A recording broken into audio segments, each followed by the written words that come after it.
Got my eyes straight ahead, got my head in the game. With the red light on, I'm just waiting for the change. Keep my head down low. Okay, Jay Fallon, and this is the slippery slope. So this episode, if you're not a police officer, you're probably not going to be interested at all, really. And if you're not a Queensland police officer, or at least a former officer with the Queensland Police Service, it's probably not going to interest you. But anyway, I am obviously a former officer with the Queensland Police Service, and it's a bit of an interesting story, and it's all to do about the pay deal. Why it really interests me so much.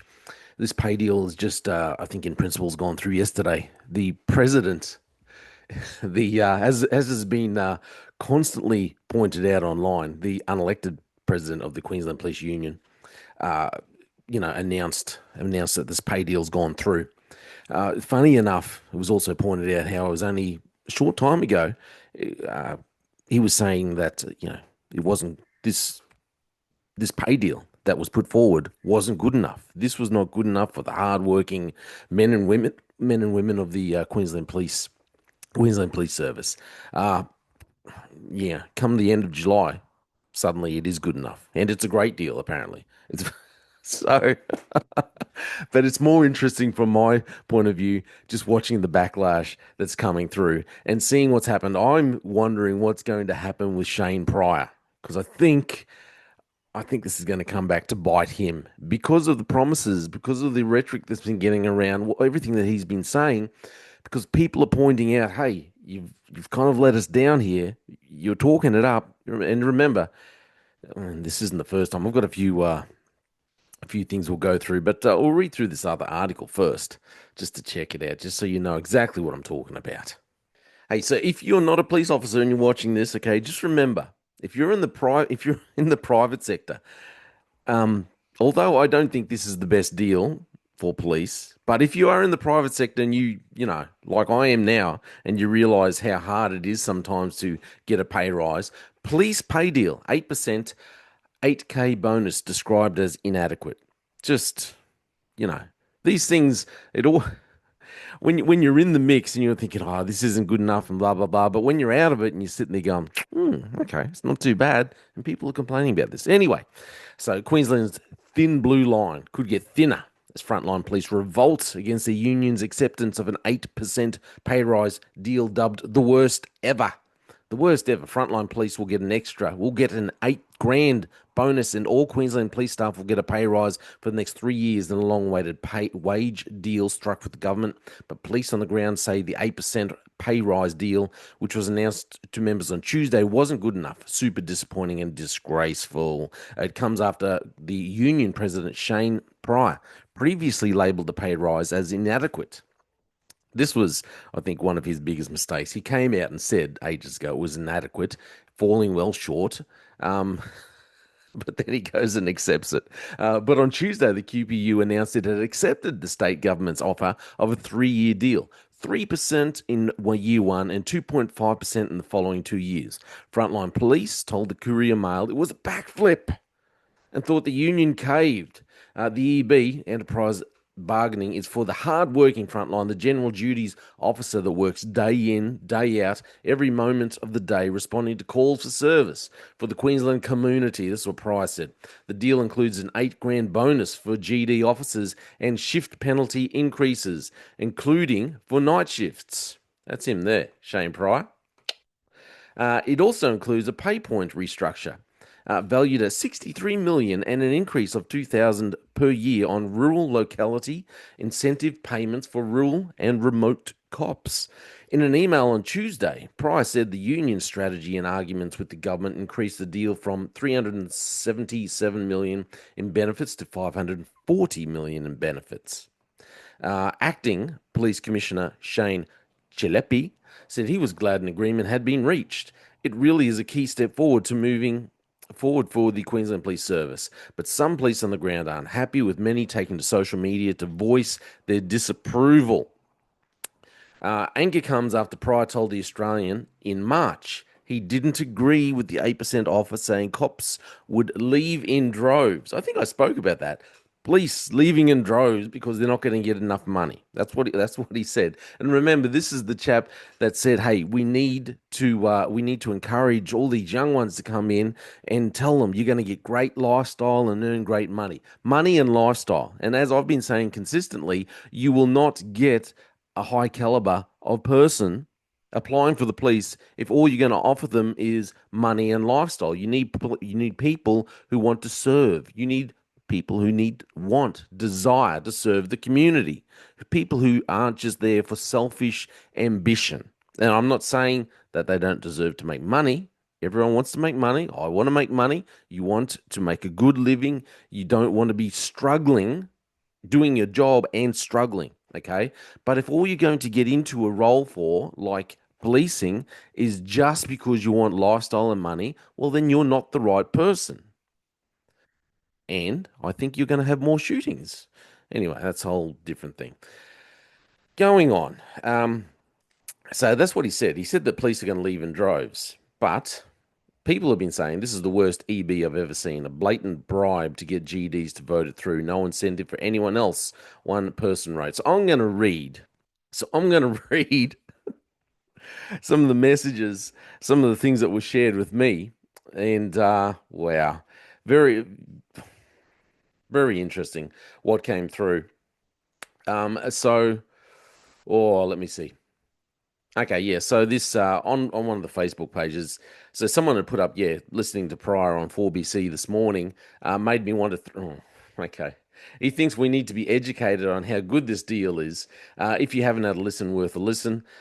People have pointed out that, yeah, okay, he said that the largest pay deal ever.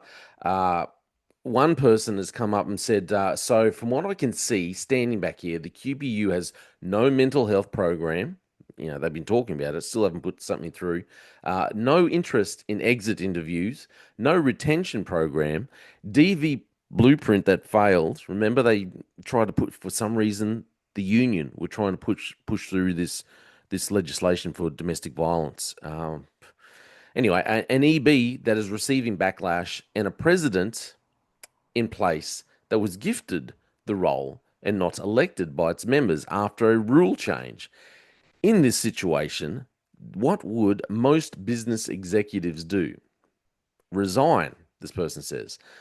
And then he goes on to say, I hope I'm not blocked again, but are the right people in the right positions to give the best to its paying members? Okay, so different messages, other messages that were being posted on Facebook about, grievances. People were posting how, it was Shane Pryor a few months back had said, as I've said before, such an offer with, 3% 1 year, 2.5 over the next 2 years. He said such an offer would be inadequate, profoundly disappointing, and fall well short of representing an outcome that could reasonably be regarded as commensurate with the critical and extraordinary work performed by our members. And then someone's wrote, yeah, all bark, no bite. Unfortunately, not long ago, the union labeled the 3% as unacceptable. This person that calls herself Ranger, I won't put the other name here, Ranger says, Shane, it's not a great look having comments deleted. This has happened a few times with things that Shane Pryor has put up on his Facebook page and that. When too many comments come through that don't agree with what he wants to say, comments get deleted. Funny that, eh? Don't delete comments, Shane. It's not a good look. This person, Ranger goes on to say, part of your job is listening to the feedback your employers provide you. I hope you weren't expecting more than one term. It's time for other potential presidents to get noisy. It was highly demoralizing reading the email today and not one positive word spoken about it by anyone I've encountered so far. Do better. This other person, Steve, points out to Ranger saying he didn't even get voted in for the first term. This is going to come back to bite you, Shane. He just inherited it when Levers left because Levers was gifted that great plum role as the border czar. I got my own theory about how all this worked out, but anyway, he says there is no way I would vote for him, but blind Freddie can see he is angling for a cushy government appointment. position. Someone else then wrote, yeah, Ranger, he did the same on his DV blueprint post, deleted anything that didn't support or corrected it. Not good for transparency at all. This is a problem, I think, with the Queensland Police Service, and it bleeds into the union. They're not about transparency. They talk about transparency. Someone else had written, this Matthew person had written, did realize that the rank and file members didn't actually vote for the current QPU executive. They changed the rules and voted themselves in. And then they go on to talk about. So look, there's a lot of unhappy campers within the Queensland Police Service when it comes to Shane Pryor and this deal that they've done for their pay deal. And yeah, everyone is now talking about how he didn't get voted in. Like I said, I think there was a lot of other deals that got done in the background over the last. Things started progressing in 2021. The ball started rolling, and there's a few things that were set in motion that.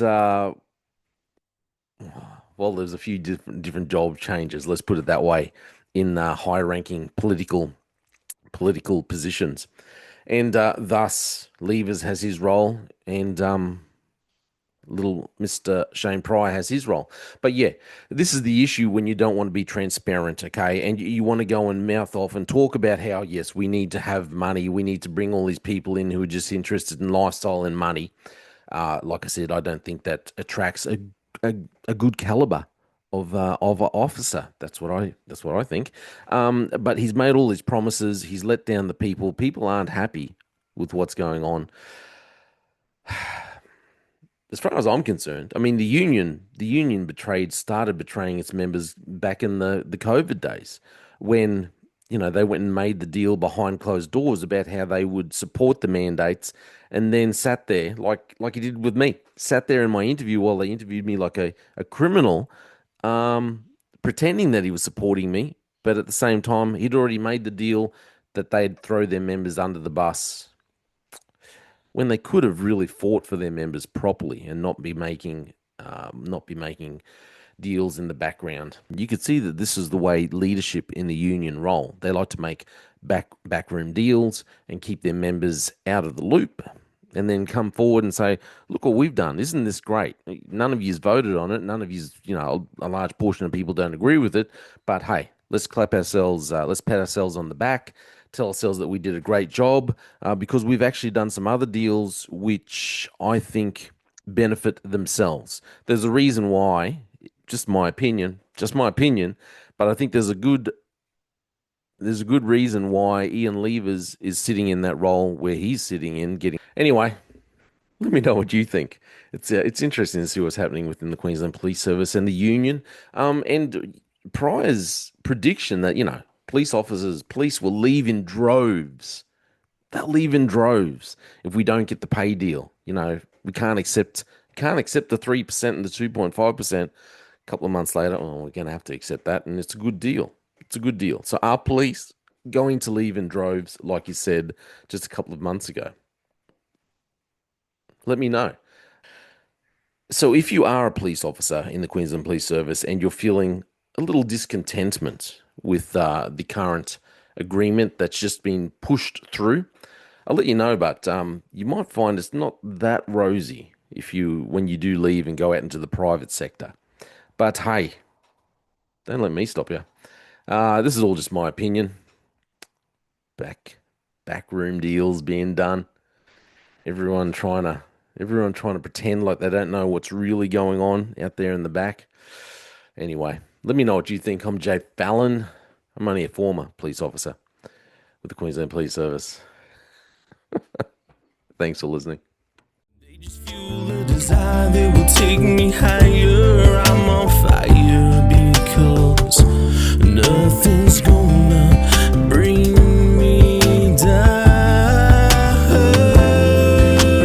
Nothing's gonna bring me down. Nothing's gonna stop me now. No more deals to be done. And nothing's gonna just focus on me goal. Nothing's gonna stop me.